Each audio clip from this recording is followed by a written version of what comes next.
Frameworks and libraries are an integral part of modern software development.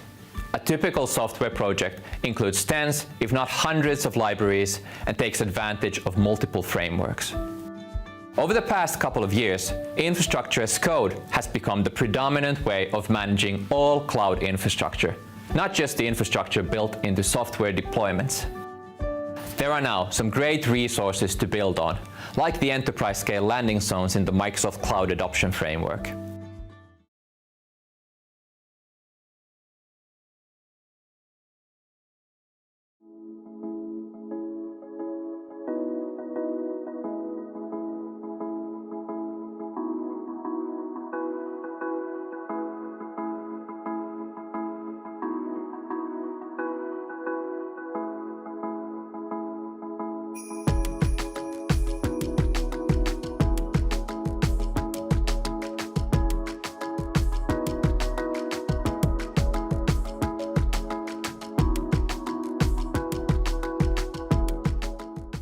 Hi, Stu. Hey, Indy. So if you're not familiar with enterprise scale landing zones, then head over to the Microsoft Cloud Adoption Framework on docs.microsoft.com and check out the Ready section. So Stu, what's the best part of enterprise scale for you? So that's a great question. So I think over the years for me, the Cloud Adoption Framework has been my number one go-to resource for best practices on building cloud platforms and solutions in Azure.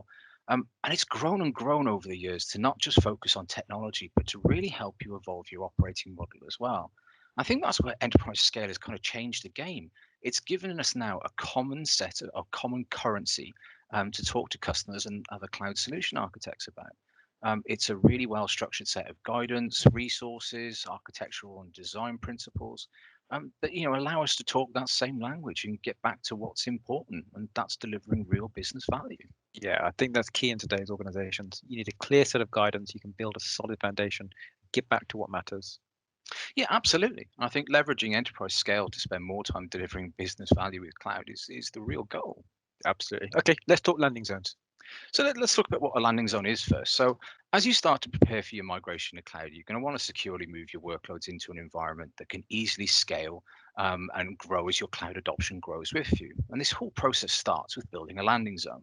And in its simplest form, a landing zone is an environment for hosting your workloads in Azure, which you pre-provision through techniques like infrastructure as code. It uses defined sets of services, best practices. The enterprise scale really helps guide you through to build that foundation. So I like to think of it as like building a city. So you need to know the type of city that you're going to build, and that's everything else in the cloud adoption framework. But then you need to make sure that the water, the electricity, the gas, the roads, that they're all in place. So you can really start building those skyscrapers. But don't just think of enterprise scale as something for greenfield. It's also incredibly useful if you already have that fully functional platform in cloud. Yeah, and that's where the Fujitsu Springboard for Azure really helps drive the process, right? Yeah, definitely. So Springboard is a process, not a product. So the process helps organizations to get started on the enterprise scale path, starting with the 8 key design areas. The process feeds the code, and that's the cool bit. So as an organization, Fujitsu have delivered thousands of engagements across the globe from small to large. And what we've done is build this huge library of code that we use to deploy, the utilities to those landing zones, but also the skyscrapers that you need to build on top. Okay, so how does the code part work then? Okay, so when we first start an enterprise scale landing zones engagement with the customer, the very first thing that we do is connect them to our public repo, so they can clone all the code, and that's thousands of templates, operational scripts, pipelines. They get to clone that into their own environment or fork it. It's completely up to them. Now, all of that code is developed entirely in the native language of Azure, so it's in ARM, PowerShell, YAML pipelines, those kinds of things, and it's all in clear text, so there's nothing hidden or locked away. It's a huge productivity boost, and it gets customers delivering enterprise scale landing zones incredibly quickly. So normally I say to customers, within the first few hours, you start to see the value. Okay, but what if my company wants to add their own specific flavor? So there's absolutely no lock into this. So you can clone it, you can extend it, you can bring your existing code, you can write your own, you can consume things from the ARM community if you want to. It's completely open. Oh, really? So I can incorporate my in-house code, my third party, or my suppliers templates, and integrate it all with my ITSM tools.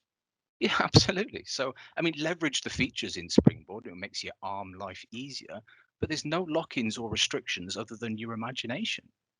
Fab. So customers who use the Springboard really get an enterprise scale landing zone design support with a huge library of code to get them there and build those skyscrapers. Yeah, definitely. So we very much see Springboard as something that can really help customers unlock digital innovation in their organizations by giving them the tools to experiment incredibly quickly. Okay, well, great message. Using the guidance from the enterprise scale landing zone process like Fujitsu Springboard with some real experimental thinking to really accelerate the digital transformation. Thanks everyone for watching. And if you would like to know more about Springboard for Azure, then please get in contact with our Fujitsu representatives or directly with Microsoft. Thank you. Thanks, Indy.